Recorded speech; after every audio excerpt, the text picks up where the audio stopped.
തൻ്റെ ആദ്യത്തെ കുഞ്ഞ് പിറക്കാൻ ദിവസങ്ങളെണ്ണി കാത്തിരുന്ന ദിയ കൃഷ്ണ കടന്നുപോയത് ഒരമ്മയും ഈ സമയത്ത് ആഗ്രഹിക്കാത്ത തരം മനോവേദനയിലൂടെയാണ്. തൻ്റെ സ്ഥാപനത്തെ വിശ്വസിച്ചേൽപ്പിച്ച കൈകൾ ചതിക്കുമെന്ന് ദിയ ഒരിക്കലും പ്രതീക്ഷിച്ചില്ല. വളകാപ്പ് ചടങ്ങിൽ പോലും സ്വന്തം സഹോദരിമാർ എന്ന പോലെ ദിയ ചേർത്ത് നിർത്തിയത് തൻ്റെ സ്ഥാപനത്തിലെ ജീവനക്കാരികളെയായിരുന്നു. പക്ഷെ അവരിൽ നിന്നും തിരികെ ലഭിച്ച പ്രതികരണം മറിച്ചായിരുന്നു. സ്ഥാപനത്തിൽ നിന്നായി 60-80 ലക്ഷം രൂപ തട്ടിച്ചതു മാത്രമല്ല, ദിയയ്ക്കും അച്ഛൻ കൃഷ്ണകുമാറിനുമെതിരെ തട്ടിക്കൊണ്ടുപോകലിന് കേസ് ഫയൽ ചെയ്യുകയുമുണ്ടായി. ഓഡിറ്റർ വഴി കള്ളി വെളിച്ചത്ത് വന്നെങ്കിൽ അതിന് കാരണമായത് ദിയയുടെ അനുജത്തി ഇഷാനി കൃഷ്ണയ്ക്ക് തോന്നിയ ഒരു സംശയമായിരുന്നു.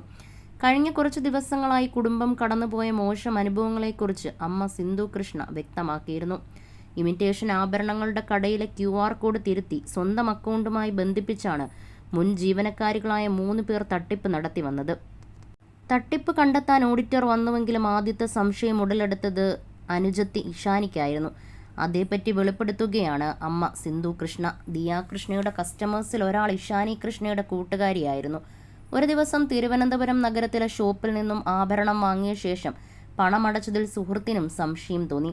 QR കോഡ് എന്തോ പ്രശ്നമുള്ളതായി അവർ മനസ്സിലാക്കി. കടയിലെ ജീവനക്കാരികളുടെ QR കോഡാണ് പകരം നൽകിയത്. ചെറിയ തുക പോലെയല്ല, ഇത്രയും വലിയ തുകയുടെ തട്ടിപ്പ് നടന്നതിലെ ഞെട്ടലിലാണ് സിന്ധു കൃഷ്ണ. എന്നാൽ 4 പെൺമക്കളുടെ കുടുംബം ഒരു പ്രശ്നം വന്നതും ഒറ്റക്കെട്ടായി നിന്നതിൽ സിന്ധു എന്ന അമ്മയ്ക്ക് അഭിമാനം മാത്രം. അതേപ്പറ്റിയും അവർ വിശദമായി സംസാരിച്ചു.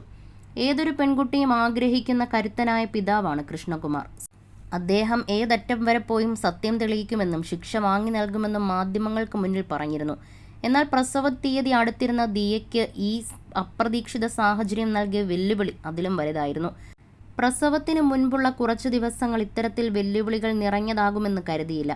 ക്ഷീണിതയും ബലഹീനയുമായി ഗർഭിണി എന്നയിടത്തു നിന്നും ഒരു പുലിക്കുട്ടി എന്ന പോലെ ദിയ കൃഷ്ണ എന്ന കരുത്തയായ സ്ത്രീ ഉയർന്നു വന്നതായി അമ്മ സിന്ധു കൃഷ്ണ പറഞ്ഞു. അതേസമയം ഒരു കുടുംബം എന്ന നിലയിൽ കുടുംബത്തിലെ ഓരോരുത്തരും ഒറ്റക്കെട്ടായി നിന്നതിൽ തൻ്റെ ഹൃദയം നിറഞ്ഞുവെന്നും സിന്ധു കൃഷ്ണ. പ്രത്യേകിച്ചും സഹോദരിമാർ തമ്മിലെ അടുപ്പം എക്കാലവും അമ്മുവും ഇഷാനിയും ഹൻസുവും നിന്റെ ഒപ്പം എന്നും ഉണ്ടാകുമെന്നും സിന്ധു കൃഷ്ണ പറഞ്ഞു. മുൻ ജീവനക്കാരികൾ തട്ടിച്ച 69 ലക്ഷത്തിൽ 66 ലക്ഷവും ബാങ്ക് അക്കൗണ്ട് സ്റ്റേറ്റ്മെന്റ് പരിശോധിച്ചതിൽ നിന്നും പോലീസ് കണ്ടെത്തിയിരുന്നു. എന്നും നിന്റെ കൈപിടിക്കാൻ കൂടെയുണ്ടാകുമെന്ന് സിന്ധു കൃഷ്ണ പോസ്റ്റിൽ പറയുന്നു. അതോടൊപ്പം അഭ്യുദയകാംക്ഷികൾക്കും സിന്ധു കൃഷ്ണ നന്ദി അറിയിച്ചു.